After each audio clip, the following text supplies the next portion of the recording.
Welcome.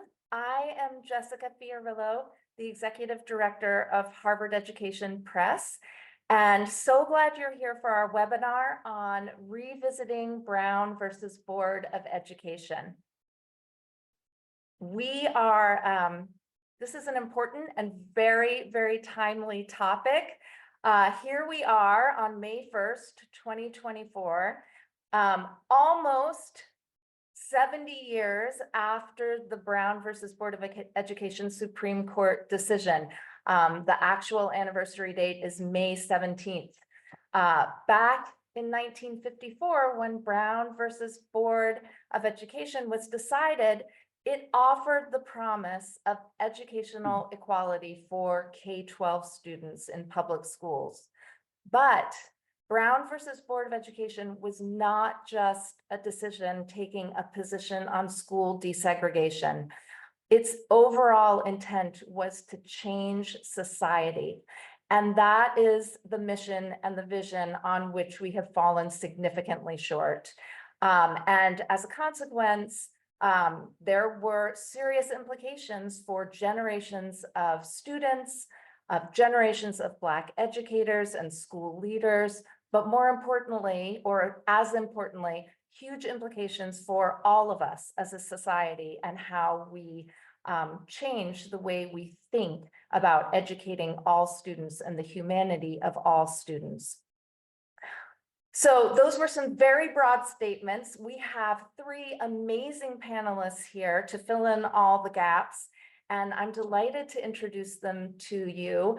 I'm going to come back to this slide if that's okay, or I can do this slide now. So at the end of our session, we will have a Q&A. So please enter your any questions you have into the Q&A feature in Zoom, and we will get to those at the end of the session. The session is being recorded. This always comes up. The session will be recorded, and everybody who has attended, but also everybody who has registered but couldn't attend, will receive the video recording. And I think that's it for the ground rules, and we can move into introductions. So Margaret Beale Spencer, I'm sorry, Margaret, is the co-author of Radical Brown, Keeping the Promise to America's Children. She is the Charles Gray Distinguished Service Professor Emerita and Marshall Field IV Professor Emerita of Urban Education and Life Course Development at the University of Chicago. And we are so honored to have you here with us, Margaret. It is a delight.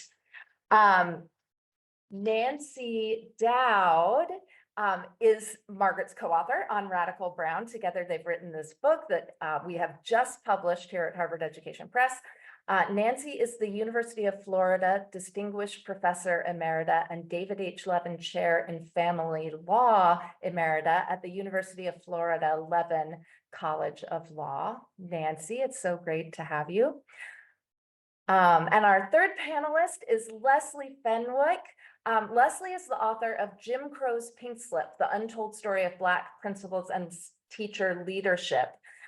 She is the Dean Emerita of the School of Education and a professor of education policy at Howard University in Washington, D.C., and holds an appointment as Dean in Resident at the American Association of Colleges for Teacher Education.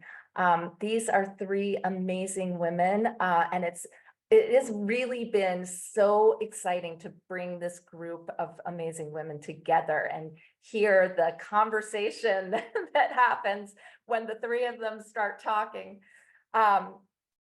I am going to just give you a quick overview of what the structure of today's session will be. So each of our panelists will speak briefly, and then following everybody's conversations, we will have a 15-minute discussion session. And then following the discussion, we will open things up for Q&A, and we'll be keeping track of your comments in the chat and making sure we address them. So I'm going to turn it over now to Nancy to kick us off. It's all yours, Nancy. Okay. Thank you. Brown versus Board of Education is treated as an icon, as standing for the best of us. But we make too little of it. We resist and ignore its true meaning. And when we do that, this icon of equality, ironically, becomes an apology and justification for inequality. We haven't gotten rid of the comprehensive system of inequality that was segregation because we haven't gotten rid of the underlying belief system that justified segregation. Brown condemned that belief system. That is why it is a radical case with a radical mandate. We must rediscover its radical mandate to know where we need to go now. So the case was not simply one case, but a collection of 4 state cases that were referred to at the time as the segregation cases, coming from Kansas, South Carolina, Delaware, and Virginia. Challenging segregation required by law from kindergarten to high school. A 5th case came from the District of Columbia, challenging segregated high schools in the nation's capital. What it said were 2 key things. First, that segregation is unconstitutional because it is inherently unequal. It violates the equality principle. And second, it is inherently unequal at its core because of its foundation of beliefs in inhumanity and inequality.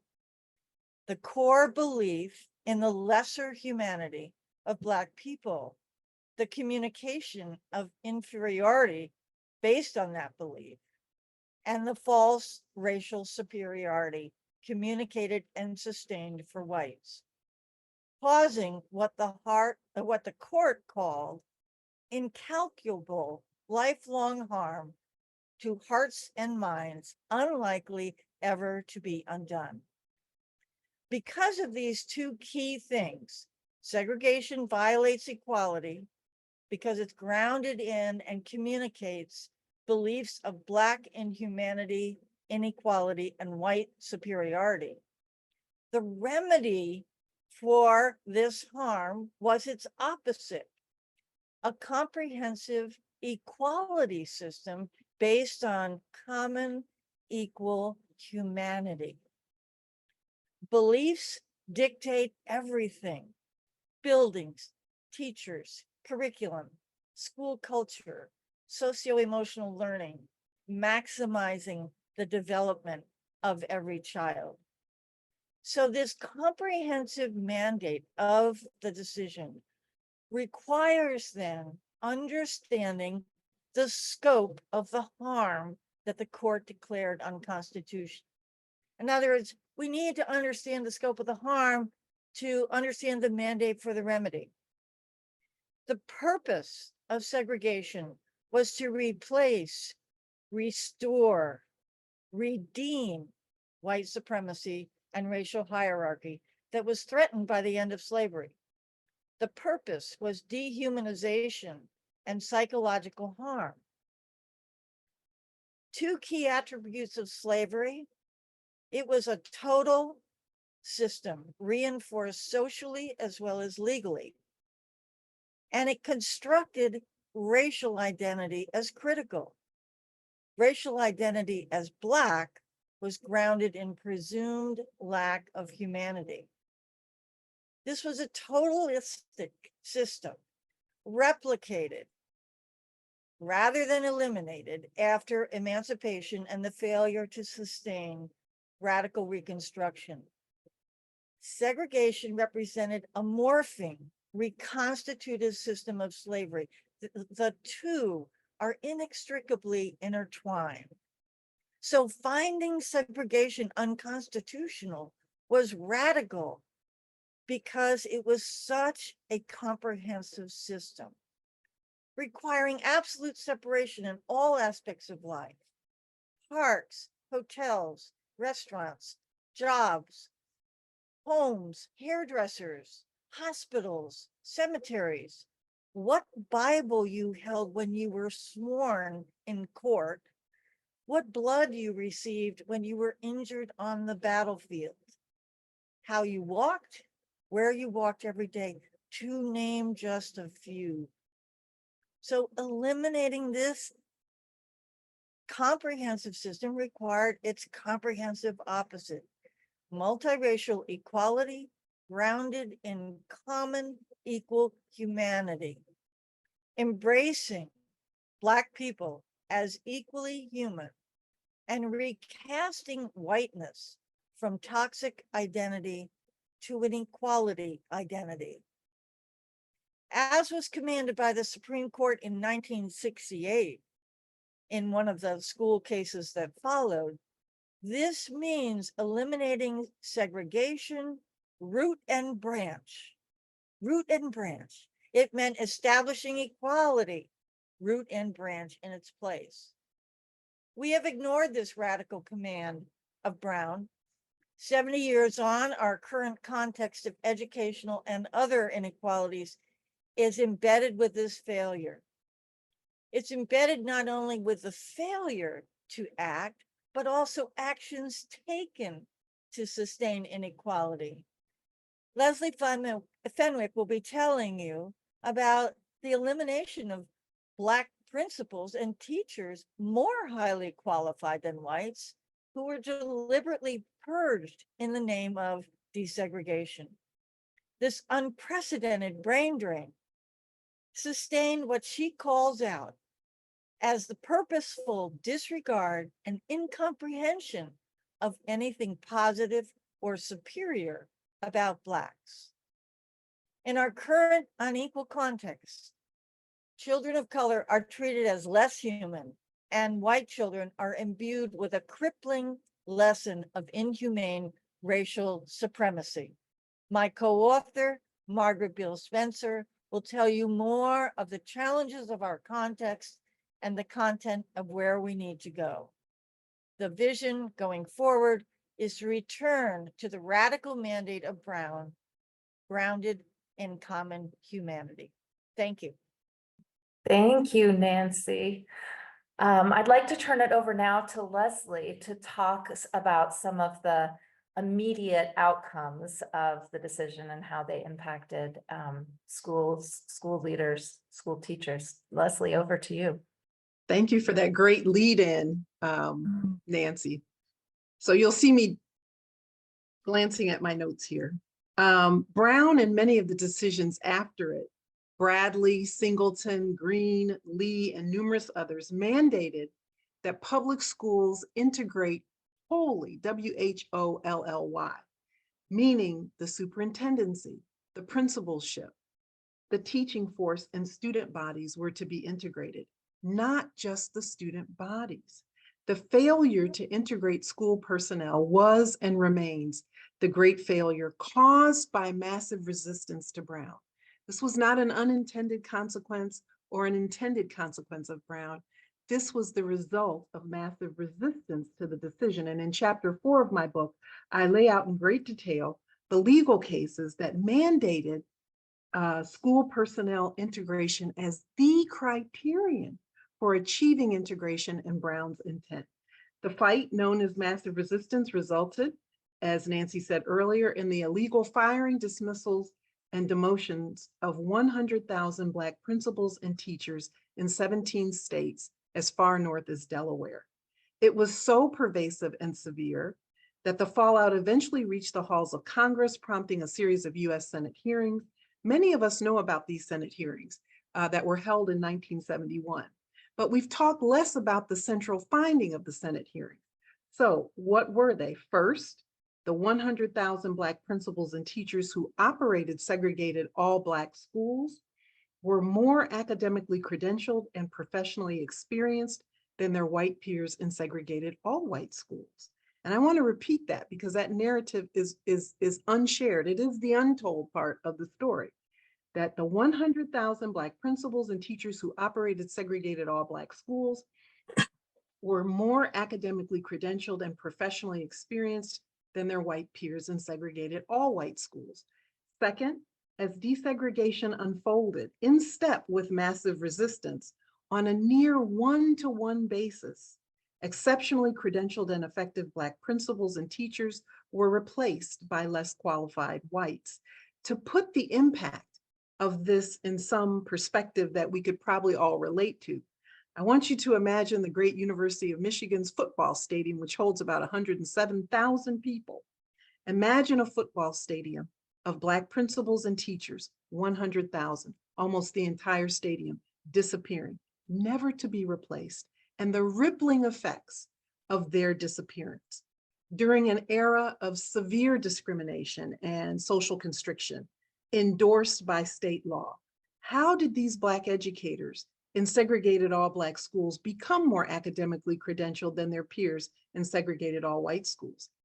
Even though public colleges and universities were supported by Black taxpayers of the era, their taxpaying dollars, both undergraduate and graduate school programs were white reserved in the 17 dual system states. So Black people established historically Black colleges and universities, HBCUs, which are among the nation's only colleges and universities to never have had racially restrictive admissions policies.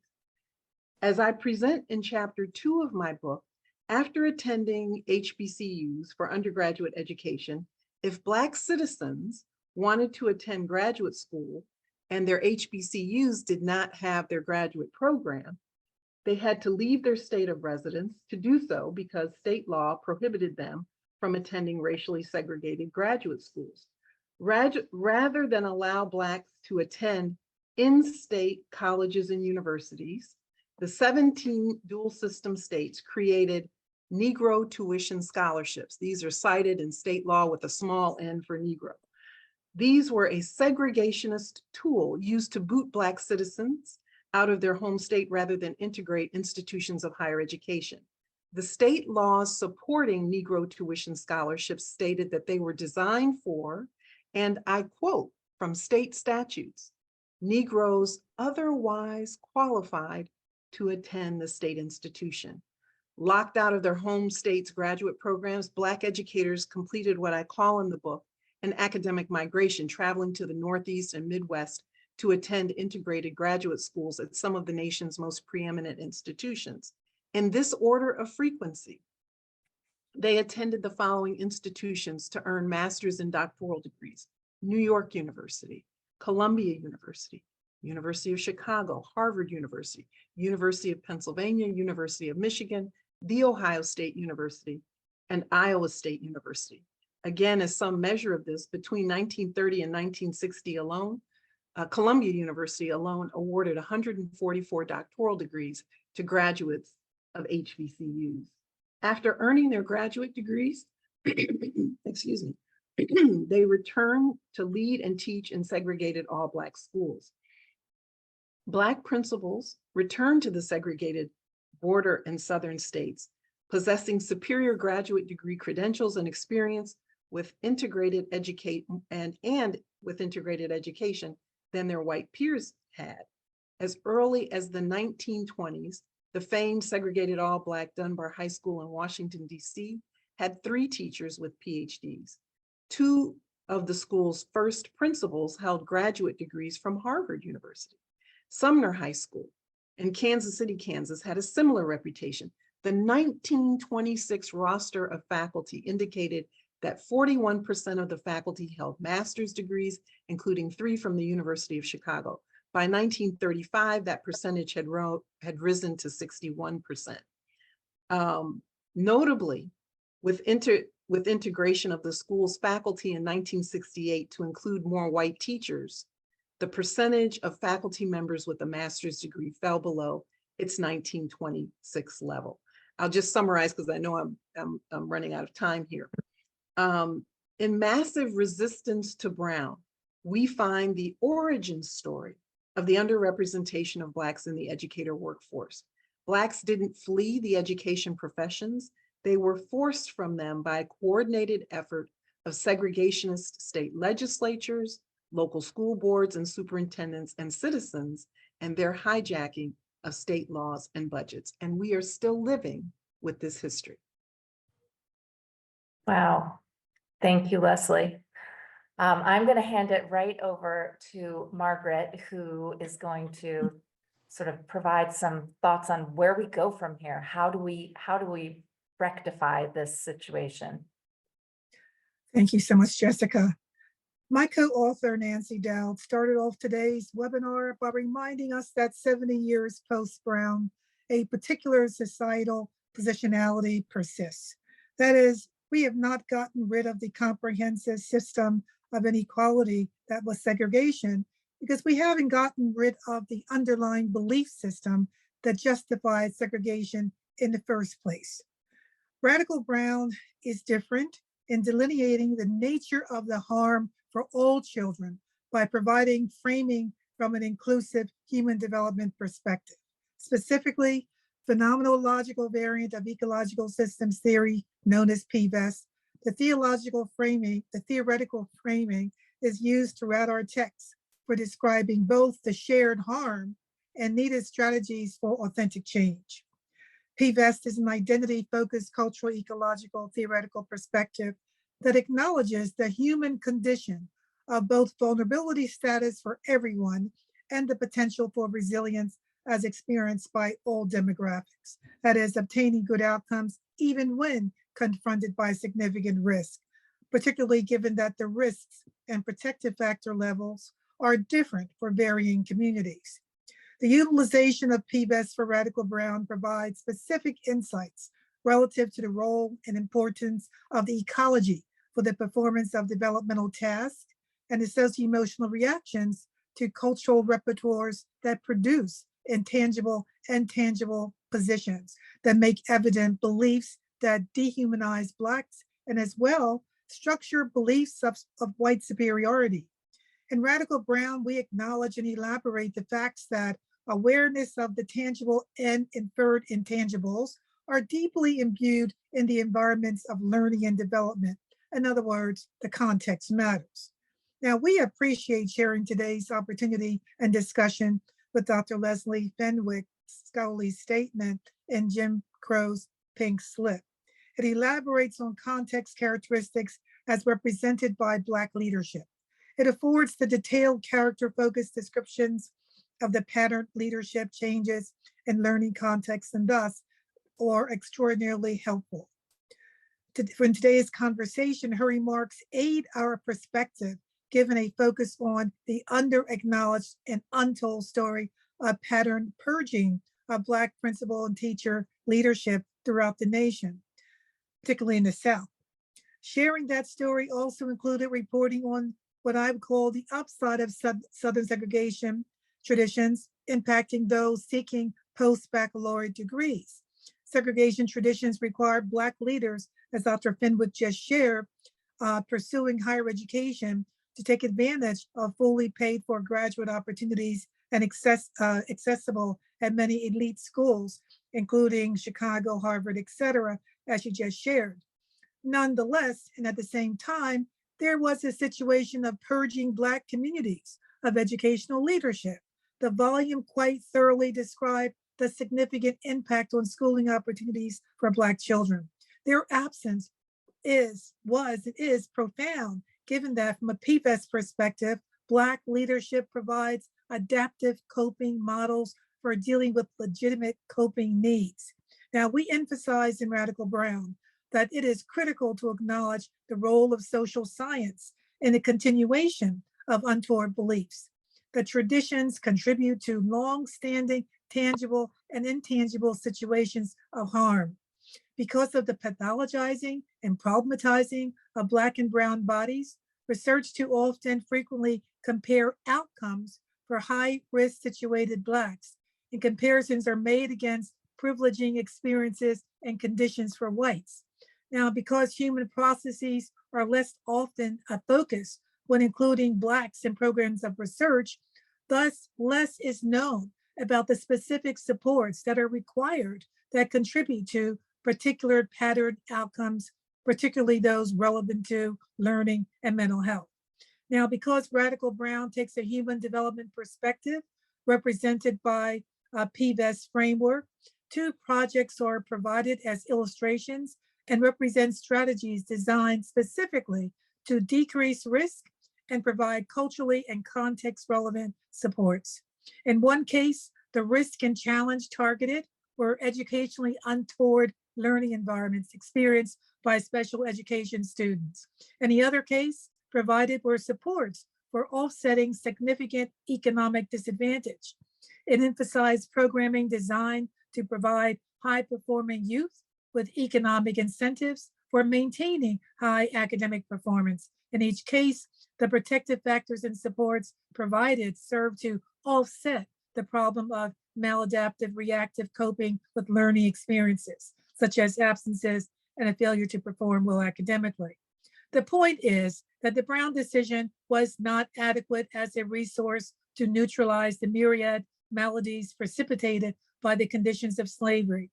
The manner in which research is designed, the questions posed, and data interpretations published remain 70 years after Brown v. Board, and thus continue as a significant contribution to the problematic belief systems referenced previously.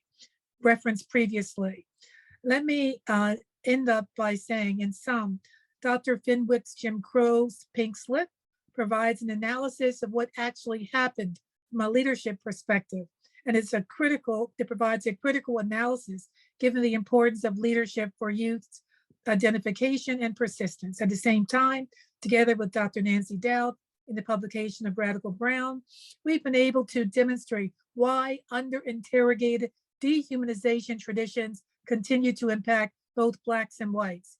However, the negative impact for whites is too infrequently noted. Black children's humanity and required supports were overlooked. Unaddressed hegemony beliefs of whites were ignored. As we share in the case of Brown v. Board, Black children's developmental needs and representation of whites, given their missing opportunities to embrace shared humanity, meant that context character was ignored. The point is that both books include attention to the fact that inequality and inhumanity beliefs harm us all as humans, but do so differently. Let me conclude by saying pattern Black-white differentials of experience and structured contextual variations mandate approaches informed by equity. The way forward begins with unwavering dedication to Brown's principle of shared humanity. It's a necessary pole star to guide the intangible and tangible goals of comprehensive equality. Radical Brown outlines both what is required and how to move forward. Brown then will no longer be used as a false apology to render inequality invisible, but instead serve as a talisman for radical, comprehensive equality. Thank you. Wow. Thank you. I'm so excited for this next part where we just get to discuss all of this. So I know that you all have so many things to talk about and say. I thought maybe we could start. I really think that people who are here watching and listening are really interested in what are the practical things that they can do starting, Monday in their schools or in their communities that might help addressing the issue of developing this sense of common humanity. Do you have any what are the first steps that you recommend? Well, I could talk about that. When we lost so many Black principals and teachers, what we were losing in the schools and classrooms was diverse models of intellectual authority and diverse models of leadership authority that teach all children relative to intellectual authority that creative work, generating knowledge belongs to all people. It doesn't belong to one set of people. And so one of the harms that's being currently inflicted as the fallout from this era is that curricular materials are almost exclusively white in authorship, in content, imagery, and delivery. Remember, we have, about 40% of the nation's public schools have no teacher of color. And even if we were in urban settings and looked at the percentages of teachers of color and principals of color, teachers of color, The majority of teachers in urban settings are white, 90%. Go inside urban centers to inner city schools. 73% of teachers are white and about 68% of principals are white. So one of the things we have to do is shudder against this monolithic view of who engages in knowledge. And so I think what teachers and principals and other interested parties can do today is look at these curricular materials, get different images and content in front of our children, all children. And we have a tremendous resource in this effort, and that's the Smithsonian National Museum of African American History and Culture. We don't have to learn on our own.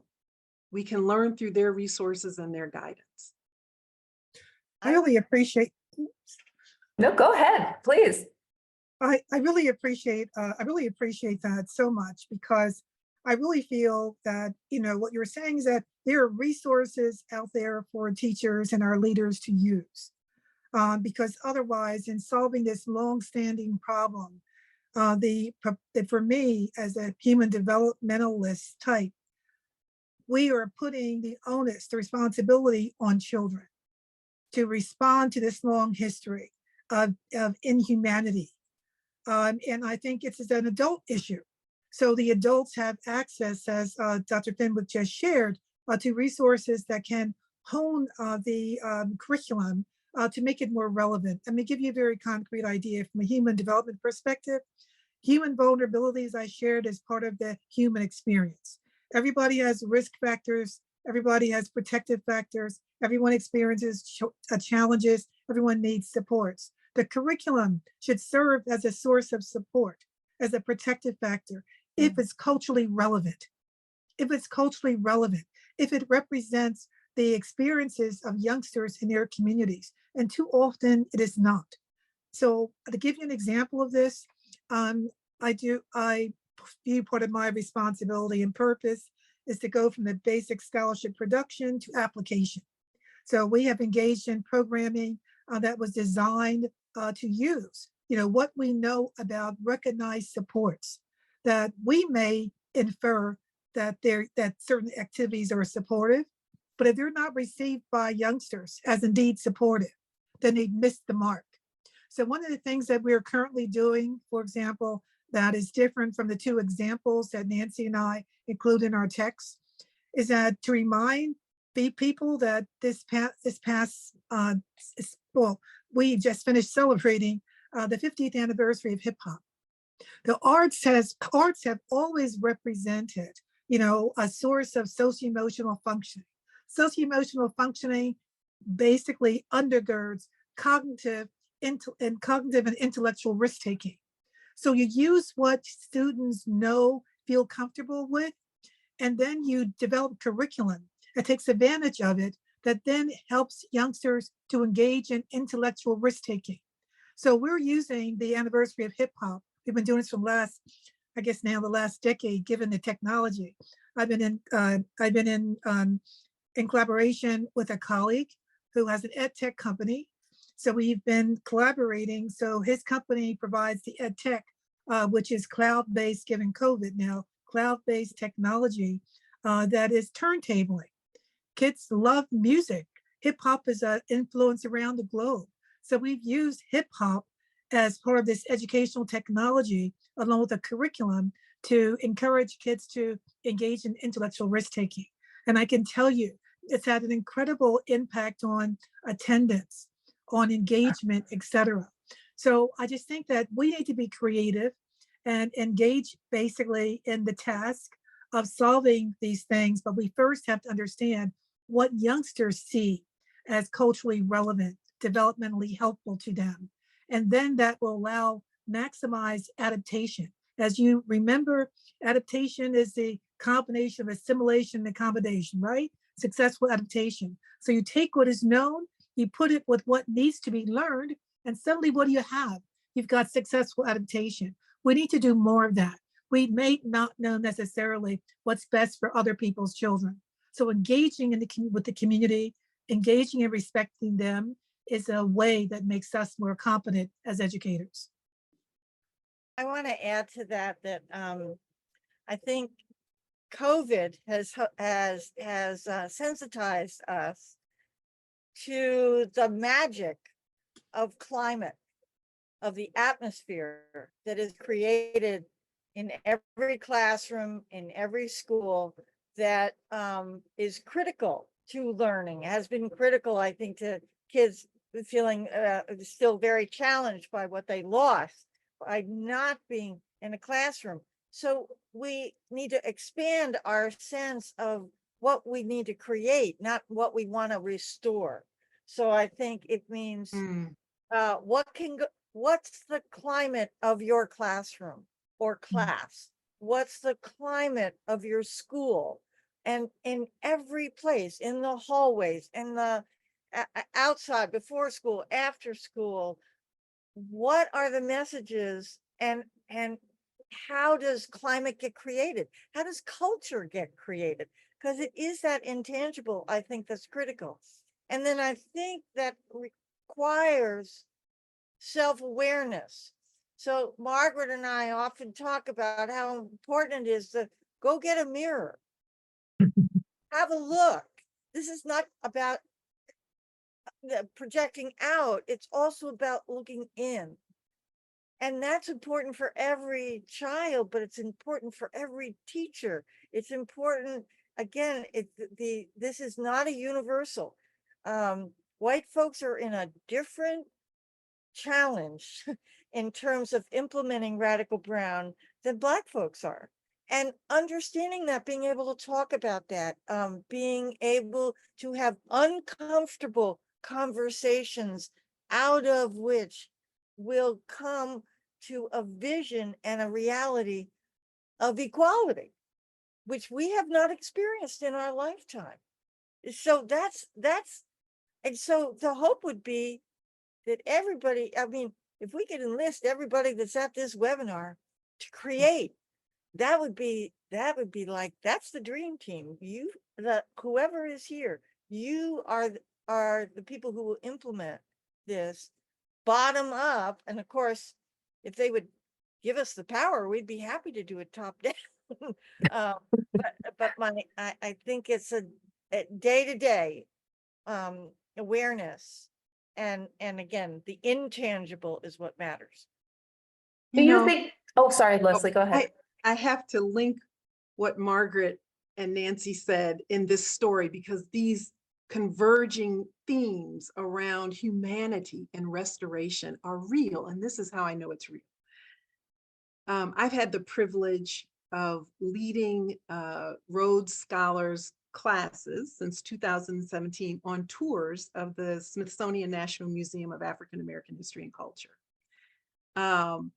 I'm a member of the Museum Scholarly Advisory Committee, which helped to set the intellectual agenda and exhibition content of the museum. But my leading tours has nothing to do with that role, right? This is just something I was asked to do, and I was glad to do it. So we know the Rhodes Scholars are, among the world's best and brightest college graduates. And so in 2017, and I've been doing this since then, and we'll do it again, the class met me. It was the most diverse class at that time. The class is more diverse now, but at that time it had the distinguishing feature of being the most diverse class of Rhodes Scholars. We meet in Heritage Hall, that big open space in the 400,000 square foot museum. And I can feel, I go back to my 7th grade teacher self, I can feel their palpable excitement about being in the museum, okay? And we progress. There were, I would say, 28 members of the class of 32. We progress and we begin in the lower level of the museum, which is, as many of you know, it starts with an overview of African civilizations and societies and their artifacts. And we progress through the enslavement experience and on up through the museum. And we pause as we're going through the enslavement experience, the paradox of democracy and equality. I can feel this class of Rhodes Scholars, palpable excitement change to a quizzical confusion. And by the time we get to the John Hope Franklin contemplative court, where you can sit and contemplate what you've learned so far, I feel a soft anger. And I do what we teach teachers to do, check in with your students. And I said, this is what I'm seeing and feeling. And immediately they erupted and said almost in unison, we're angry at not at what we're being taught, what we've been taught, but that we were never taught this in elementary school, in middle school, in high school, in college. And now we're going off as among, the US's best and brightest to study in England at Oxford University. And we feel, and this goes back to Margaret's point about humanity, we feel betrayed by the adults who taught us. That's right. And Right. that feeling was real. So this idea, not as Nancy said about casting backward, but restoring and Mhm. building toward a common humanity. Remember, the majority of this class was white. These are all American students. The majority of this class was white. And so this conversation about the restoration and humanity and the fulfillment of the true intent of Brown, which was hijacked by segregationists, is real and relevant. And the true intent of our Constitution from 150 years ago, which was to create an equal democracy out of what had started as a racialized, unequal democracy. So we're way behind, but we can be. Yeah, I so much of what has been said in the course of this is we weren't taught this. We weren't taught this. We don't know this. And if we know this, then we can move. We don't want to be there. I really don't think we as a people, and certainly kids, don't want to be there. Yeah, I have to say, my first confession to this group was I consider myself a well-educated person and I had no idea. These books opened my eyes to an entirely different understanding than I had before.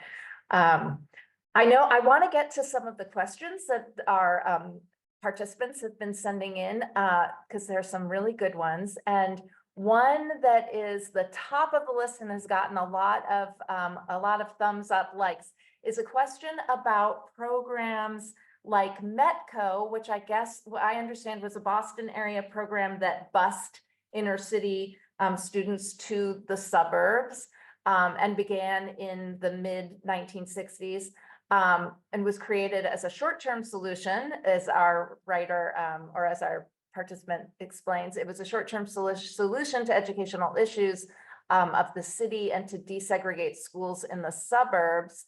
Can you all comment on that, on what the impact of programs like that were in reality? What was the impact on suburban schools? What was the impact on funding for those urban schools and suburban schools? Can you address that question a little bit? May I just address it maybe from a different perspective than Dr. Fenwick would? So if you allow me this, I'm going to approach it from a human development perspective.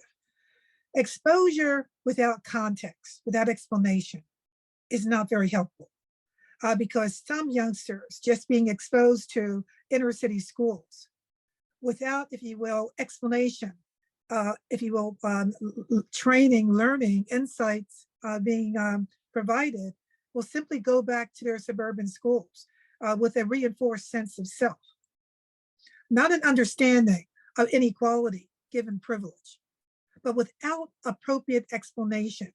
They would simply, reinforce, a priori assumptions of superiority. So to go back to the prior comment, the explanation, the training, the understanding is absolutely critical. And that's why, in terms of education as a system that provides leadership, we owe that from a human development perspective to everyone, because we are born with the capacity to understand other people's plight. But it needs that awareness, and that's development needs support. The person who I think has spoken about this most eloquently, I just reread this book after 50 years, is a book by Allison Davis called Leadership, Love, and Aggression. And he reminds us, given that prior comment, in terms of recognizing that you didn't have this opportunity to be exposed to these ideas and to learn in non-biased ways, was people felt a little anger. And what Allison Davis in his book, Leadership, Love, and Aggression, he basically shares is that anger, can just basically be displaced onto somebody else.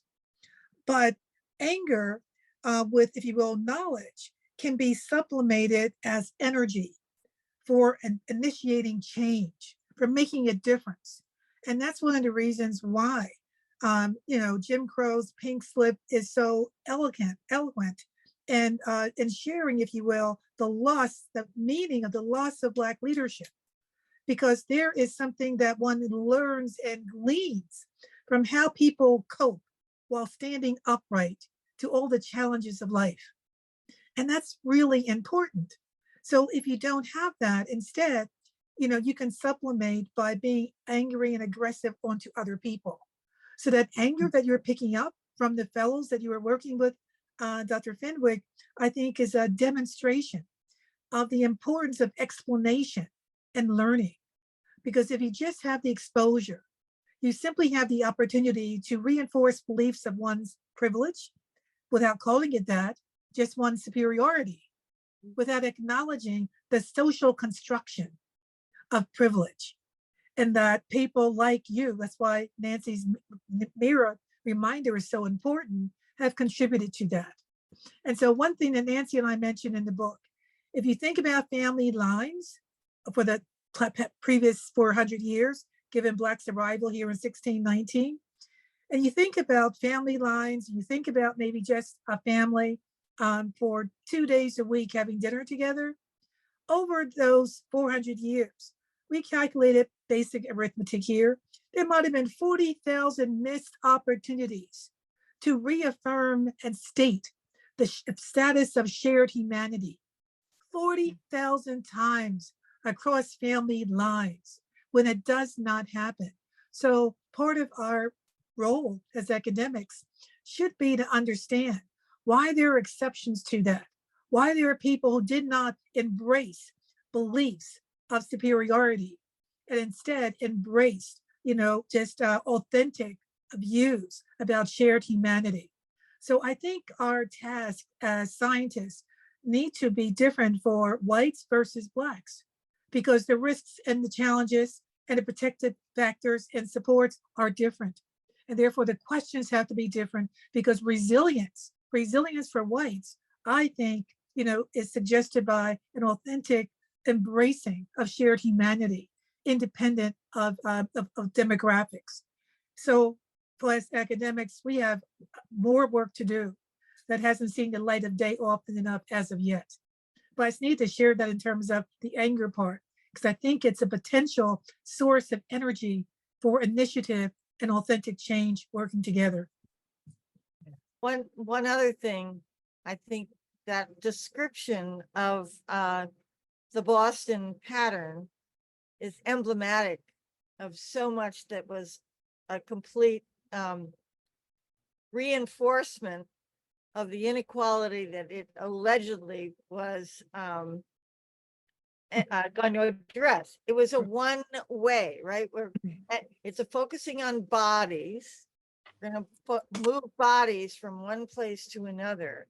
And it's the movement of Black kids into white schools where presumably by their proximity to white bodies, to white students, they will become better. There is every negative reinforcement in that model that one can think of looking at it. I mean, it again is the minimalistic way in which desegregation or integration happened. And it's again thinking of all those spaces where you open the door and you're allowed in the door, but you're not welcome. Right. And all of that, all of us have experienced that at some place in our lives.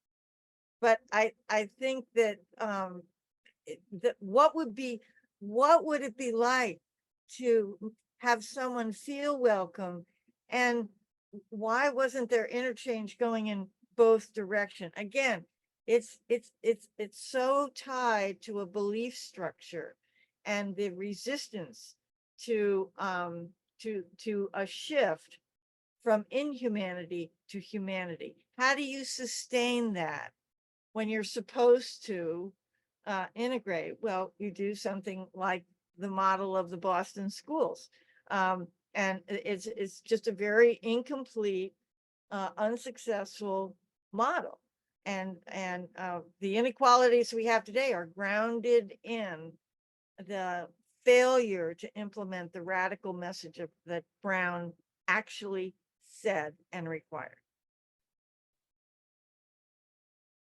Leslie, did you have anything you wanted to add there? Or I have another big question that's gotten a lot of bits, but please, I would love to hear if you have thoughts on that you want to share. So, we had 33 states that were operating segregated, Black and white segregated schools. The 17 did it by state law. The remaining did it by jurisdictional traditions, racism, statutes, local statutes. And the 17 states happened to house about 75% of the Black population, which is one of the reasons why I talk about this academic migration going back to. And I think the Black educators, principals, and superintendents returned to those communities because that's where their communities were. They were not in other geographic regions, by and large, in the United States. So when these other regions that had virtually no Black principals and teachers, like Boston, decided to define, remember, it's the segregationists' hold or hand on the definition of desegregation and integration itself. So Boston doesn't have the plethora of Black principals and teachers to use to create a new space.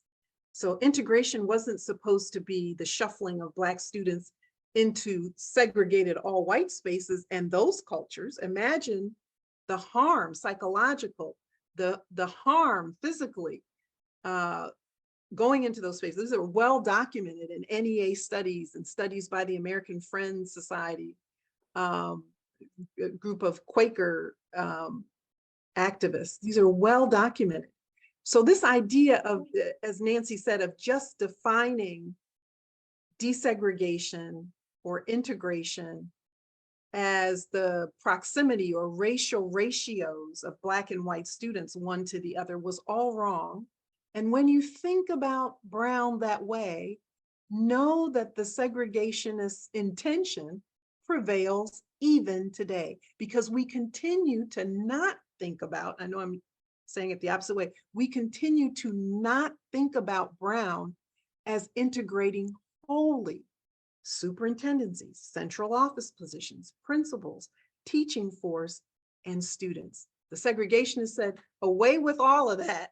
If we have to do anything, we'll just hold to these racial ratios, which was disastrous for, as Margaret said earlier, Black and white students and their understandings of themselves and their capacities. Well, I think that's a, can I segue into we only have 5 minutes left, and we have sort of a big juicy question that may allow us to wrap up a bunch of things. Pamela Mason asks, how can we make being a teacher and a school leader attractive professions to African Americans? And I anticipate your answers will involve a shift in the way we think as a society. I would love to hear your responses.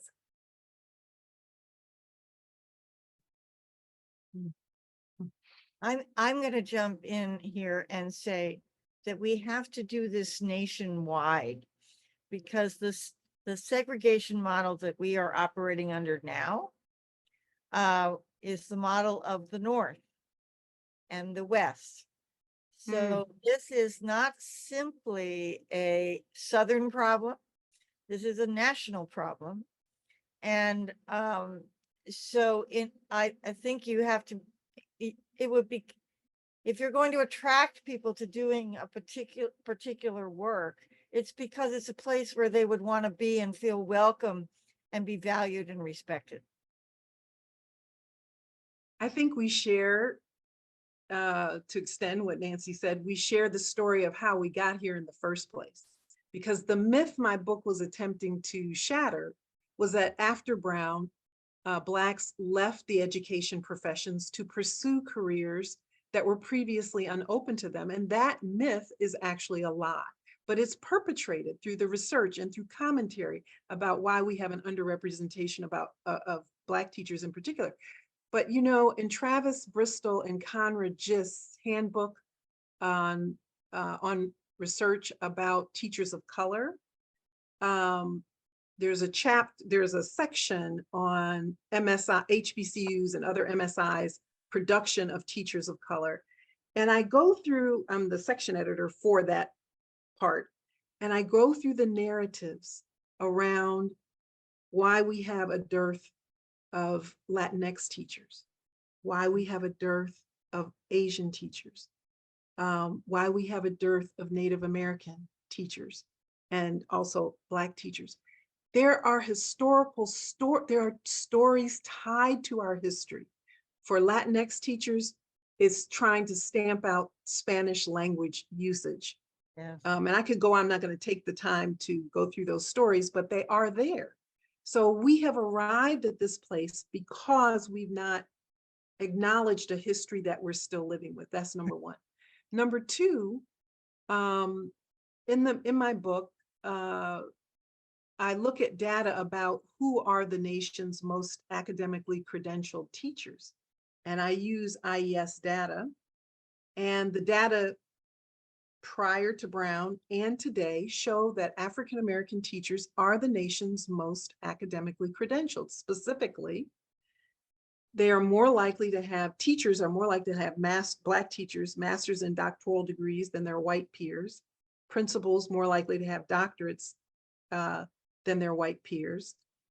In fact, African-American females, more than 40% of principals hold degrees higher than the master's degree. The point I'm making is the most credentialed group, African-American females and males, are least represented in district leadership. Mhm. And white males, who are the nation's least credentialed, academically credentialed educators, are overrepresented in district leadership as superintendents and central office directors. We are losing out by not diversifying the nation's teaching force. We're losing out on talent. And diversifying the teaching force is one of the goals that the majority of Americans say they support. So I think the story about how we got here, first of all. Secondly, the data that African-American educators are the nation's most credentialed. And thirdly, that African-Americans are not reaching and teaching our own. 90% of urban teachers are white. If we go inside central cities, inner cities, 73% of teachers in inner cities are white, and 68% of principals in inner city schools are white. So there's this tremendous demographic mismatch. So somehow conveying that there's a need driven by positive data, not negative information. And the last thing I would say on this, at HBCUs, education tends at HBCUs to still be in the top 10 majors. That's not true for Black students attending TWIs. So we may want to look at why there's a difference between Black students' migration or interest in education, teacher education as a major at HBCUs and not as much at TWIs. I just think what you shared is so helpful because there's so many just erroneous beliefs. But I think what we're getting at as well here, when I shared a minute ago in terms of Allison Davis's book on leadership, love and aggression, is that there is a lot of fear. given the greater credentialing of Black educators, there's fears, I'm sure, that, they will have advantages in terms of incentivization through pay. If you have more credentials, one would assume then that you would end up earning more and having more opportunities.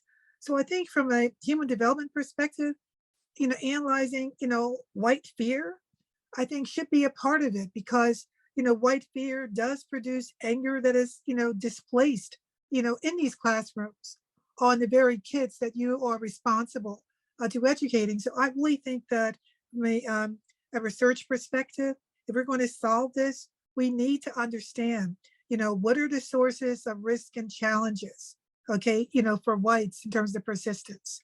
And therefore, what are the kinds of supports that will be needed in terms of protective factors, for Blacks, actually staying in education, staying in an environment that we need to incentivize to be positive, because adults need healthy context as well as children. So I do think that it's a much more, if you will, complex issue that will require a different kind of research agenda. I think heretofore, we've not been asking these questions.